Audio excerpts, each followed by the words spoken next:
She said it like a deadline, not a question. Fix our marriage or sign the divorce papers. Right now. There was no build-up, no warning. Just a sentence dropped into the kitchen air while the kettle was still screaming. I remember thinking how strange it was that something so loud could be ignored so completely. She had already decided which sound mattered more.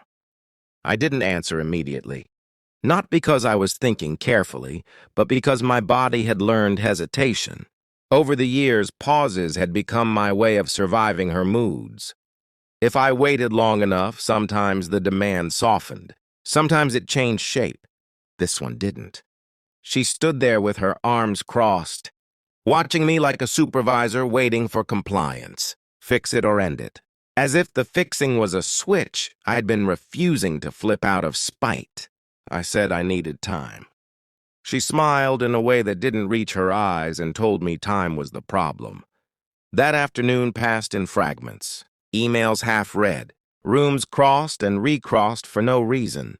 Every object felt like evidence in a trial I hadn't agreed to attend. I kept replaying the way she framed it, how repair was presented as obedience and divorce as punishment. There was no version where I was choosing freely, only a version where I complied fast enough to be rewarded with temporary peace. By evening, we weren't speaking. Not in anger.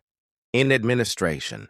We moved around each other like co-workers on different shifts. When she sat on the couch, her phone face down beside her, I noticed how intentional that placement was. How practiced. The call came after 10. It wasn't dramatic. No whispered rush to another room. No flustered denial.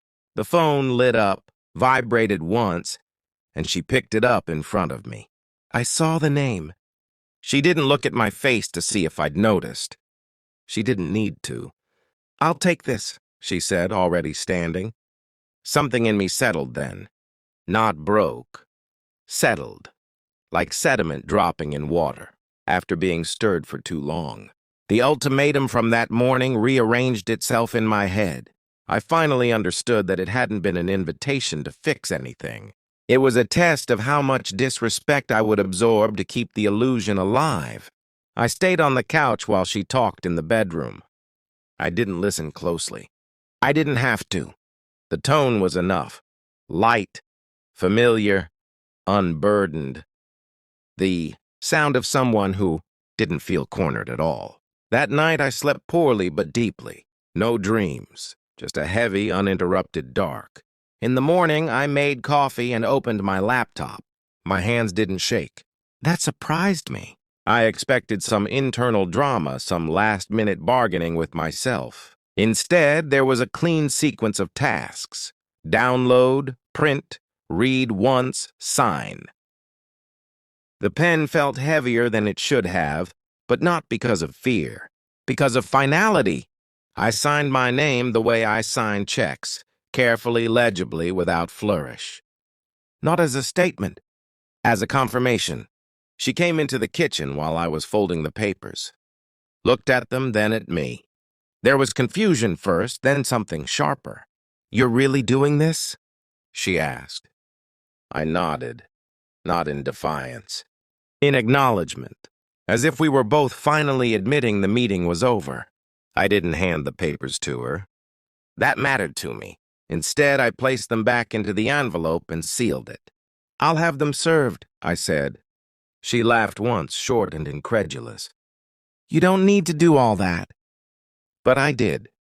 Because serving them wasn't about humiliation or control. It was about removing us from the private arena where she set the rules. It meant the next step wouldn't depend on who spoke louder or withheld affection longer. It meant authority would replace negotiation. When the courier came later that day, the shift was immediate. There was no shouting, no scene.